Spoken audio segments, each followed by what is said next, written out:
नमस्कार मित्रांनो, मी स्वाती तोरसेकर एशा पृथ्वीमध्ये तुमचं स्वागत करते. इस्रायल अमेरिका विरुद्ध इराण या संघर्षाला कदाचित नवीन वळण मिळेल अशी परिस्थिती निर्माण झाली. गेल्या काही दिवसामध्ये इराण आणि भारत यांच्यामध्ये जवळजवळ 3 ते 4 टेलिफोन कॉल्स झाले. ह्याच्यामध्ये काय चर्चा झाली या संदर्भातले विस्तृत माहिती अवेलेबल नाही, परंतु फोनाफोनी नक्की झाली.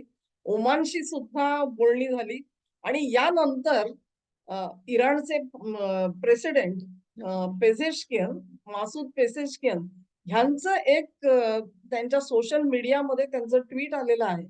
त्याच्यात त्यांनी एक महत्वाची बाब मांडलेली आहे, ती अशी आहे, की हा जो संघर्ष चालू आहे, या संघर्षामध्ये आमची सुद्धा इच्छा आहे, की आता शांतता प्रस्थापित व्हावी. परंतु हे युद्ध आम्ही सुरू नाही केलं, ते इस्रायल आणि अमेरिकेने आमच्यावर लादलेलं आहे. तेव्हा याच्यामध्ये जर का शांततेच्या दृष्टीने वाटचाल करायची असेल, तर हे जे ज्यांनी युद्ध आमच्यावरती लादलेलं आहे, त्यांनी पहिली गोष्ट मान्य करावी, की इराणला कायदेशीर जे हक्क आहेत, ते हक्क त्याचे अबाधित राहतील आणि हे त्यांनी मान्य करायला पाहिजे.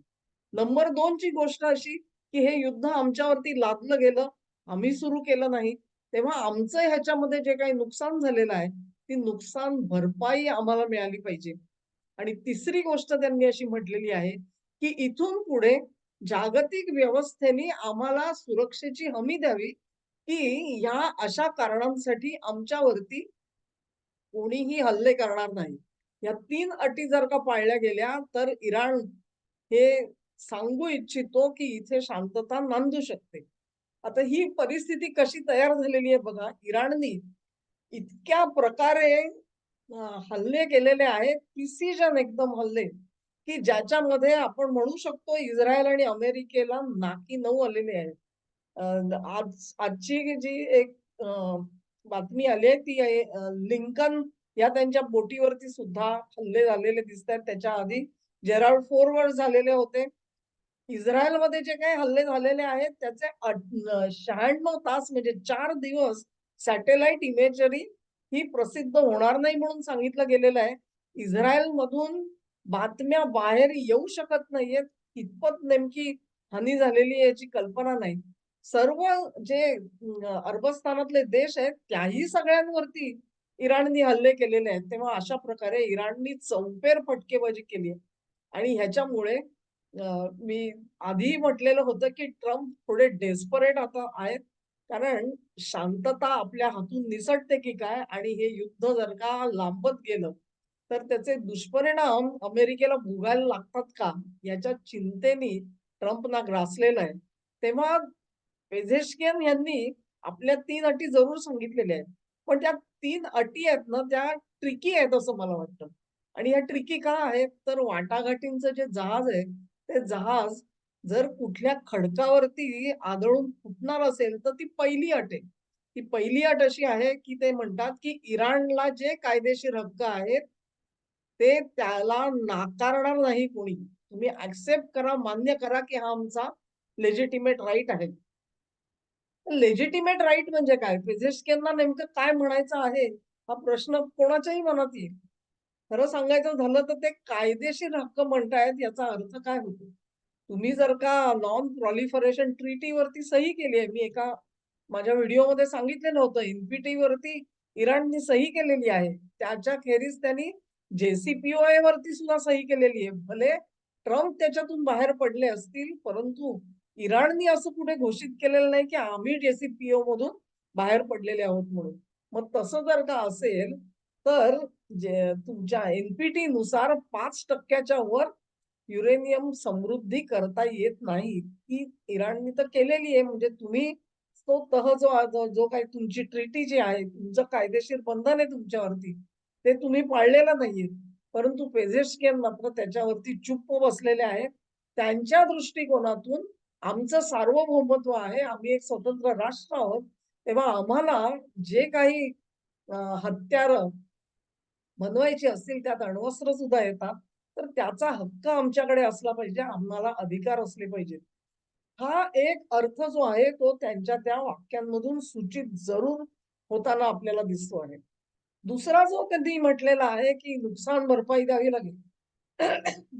कदाचित नुकसान भरपाई किती द्यायची ह्याच्यावरती मतभेद होऊ शकतील आणि इस्रायल असेल, अमेरिका असेल, हे एक विशिष्ट अमाउंट आपल्याला किती देता येईल याच्यावरती कदाचित बोलणी होतील आणि त्यावर एकमत होऊ सुद्धा शकेल. तिसरी त्यांची सुद्धा अट जी आहे ती महत्वाची आणि ती परत एकदा मी म्हणेन, की ते जहाज खडकावर आपटण्याची जी मी कथा सांगितली, ती त्या तिसऱ्यामध्ये सुद्धा आहे. अशी कोणती आंतरराष्ट्रीय संस्था आज आहे, की जिची हमी इराण मानणार आहे? युनोची मानणार आहे का? युनोचं सिक्युरिटी काउन्सिल आहे त्याची मानणार आहे का? आणि कारण ते म्हणू शकतात, की युनोनी जर का हा हल्ला थांबवला नाही, तर आता पुढचे हल्ले ते कसे थांबवणार? तेव्हा इराणच्या मनात नेमकं काय आहे? ही एक अत्यंत मोघम अशी अट आहे. कारण तुम्ही जोवर सांगत नाही, की जागतिक हमी म्हणजे ही जागतिक हमी कोणी आणि कोणाला द्यायची असा प्रश्न आहे. जागतिक हमी अमेरिकेने दिलेली इराण मान्य करणार आहे का? इस्रायलने दिली तर मान्य करणार आहे? की चीन, रशियाने द्यायला पाहिजे? की सगळ्या मध्य पूर्वेतल्या देशांनी त्याच्यावर सही करायची आहे? नेमकं त्यांना काय म्हणायचं आहे? हे बिलकुल क्लिअर नाहीये. तेव्हा पेझेश्कियान यांनी एक प्रकारे पहिलं पाऊल उचललेलं जरूर दिसतंय, परंतु त्यानुसार पुढे काय होणार? हा मात्र प्रश्न अनुत्तरित आहे. त्याला आता अमेरिका रिस्पॉन्स कसा देते हे आपल्याला बघायला लागेल आणि तोपर्यंत हा संघर्ष जो आहे तो असाच कदाचित लोंबकळत पडेल. पण एक मला असं वाटतं, की या एवढ्या गोष्टींनंतर तीव्रता कदाचित हल्ल्यांची कमी होऊ शकेल.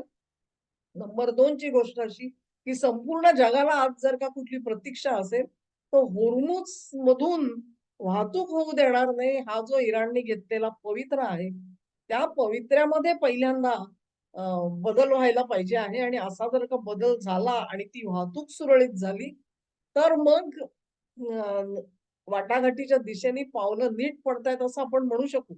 पण दुसरी गोष्ट अशी आहे, की इराणसाठी ही 2च गोष्टी अशा आहेत, की ज्याच्यामुळे सगळं जग हे त्यांचा हात दगडाखाली सापडलेला आहे. एक म्हणजे वारेमाप केले जाणारे हल्ले आणि नंबर 2 होर्मुझची वाहतूक थांबवणं. तेव्हा ह्या दोन्हीमध्ये जर का ते सैल पडले, एकमत होण्याआधी, तर मग इराणचा दबाव राहणार नाही. त्यामुळे ते कितपत या गोष्टींना तयार होतील, त्याच्यासाठी तयार करू शकेल असा एकच देश आहे आणि मी पहिल्यापासून म्हणते आहे, की ह्याच्यामध्ये जर का हा संघर्ष सोडवायचा असेल, तर रशिया, चीन आणि भारत यांना विश्वासात घेतल्याशिवाय अमेरिका आणि इस्रायल हा प्रश्न सोडवू शकणार नाहीत. ही काळ्या दगडावरची रेष आहे. तुम्ही कितीही हल्ले करा, तुम्ही तिथे 1,00,000चं सैन्य उतरवा, तरी देखील इराण सारखी जी प्राचीन सभ्यता आपण म्हणतो, एवढी प्राचीन संस्कृती आहे, असा संस्कृती असलेला आणि त्याचा जाज्वल्य अभिमान असलेला जो देश आहे, त्याला संपवणं एवढं सोपं नसतं. तिथे राजवट बदलणं सुद्धा सोपं नसतं. बिलकुल नाही. आज तुम्ही अली खामेनी यांच्यावरती हल्ले करून त्यांची हत्या केल्याचं जाहीर केलं. त्यानंतर हा हल्ला हा खामेनीवरचा उरला नाही, तो इराणवरचा हल्ला झाला आणि इराणची जनता जी आहे ती देशप्रेमाने ओतप्रोत भरलेली आहे म्हणून ती अमेरिकेच्या विरोधात उभी राहिलेली दिसते. मी एक मध्यंतरी व्हिडिओ बघितला होता आणि त्या व्हिडिओमध्ये जे पाहुणे आलेले होते त्यांनी सांगितलं, म्हणजे ते स्वतः इराणचे होते आणि त्यांनी सांगितलं, की तेहरान सारख्या शहरावरती जेवढे प्रचंड हल्ले झाले, त्यानंतर अनेक जण आसपासच्या गावांमध्ये विखुरलेले आहेत, पांगलेले आहेत. आपली त्यांची जी काही आपण म्हणतो ना, खेड्यातलं आपलं गाव आहे, त्या गावी जाऊन राहिलेले आहेत. आणि ती जी आजूबाजूची गावं आहेत, छोटी शहरं आहेत, तिथे रोज संध्याकाळी ही मंडळी जमतात. तिकडचे लोकल जमतात, हे जमतात आणि ज्या चर्चा चालतात, त्या चर्चा ऐकण्यासारख्या आहेत, असं ह्या पाहुण्यांनी सांगितलं. आणि त्याच्यामध्ये हाच मुद्दा बोलला जातो, की अशा प्रकारे जर का अमेरिका हल्ले करणार असेल, तर आम्ही त्यांच्यासोबत जाऊ शकत नाही. आमचा देश हा आमचा देश आहे. त्याच्यावरती अशा प्रकारे हल्ले चढवणं एकतर्फी, हे जनतेला आवडलेलं नाहीये आणि असा ज्यावेळेला सूर असतो जनमताचा, त्यावेळी तिथे बुलडोज करणं हे अत्यंत कठीण आहे. अर्थात अ, अमेरिकेला याच्यातून सद्बुद्धी होईल, अशी आपण फक्त आशा करू शकतो. पुढे आपण काय करणार? पण माझा असा अंदाज आहे, की कदाचित हे जे हल्ले आहेत आणि हे आहे, ह्याची तीव्रता कदाचित हळू कमी होत जाईल. मी जो समेटाचा एक व्हिडिओ केलेला होता, त्यात मी म्हटलेलं होतं, की किमान ह्या आठवड्याच्या शेवटापर्यंत परिस्थिती तशीच राहील आणि नंतर निवळेल. कदाचित हे प्रपोजल जे आता आलेलं आहे, त्याच्यानंतर परिस्थिती झपाट्याने निवळू शकते. भारत किती त्याच्यामध्ये यशस्वी होतो ते बघूया. कोणी अॅक्नॉलेज नाही केलं तरी चालेल. पण भारताने अमुक केलंच नाही असं तर कोणी म्हणणार नाही. इराण ज्या पद्धतीत भारताच्या शब्दाला मान देतोय, ती बाब सांगून जाते, की तुम्हाला काय स्थान प्राप्त झालेलं आहे आज. कुठल्याही आंतरराष्ट्रीय संघर्षामध्ये युक्रेन असो, की आता इराण असो, दोन्हीकडे भारताला वगळून जागतिक तोडगा नाही निघू शकत. हा व्हिडिओ तुम्हाला आवडला असेल अशी आशा करते. तुम्हाला आवडला असेल तर लिंक शेअर करा. व्हिडिओला लाईक करा, चॅनेलला सबस्क्राईब करा आणि सहकार्य असंच चालू ठेवा. नमस्कार.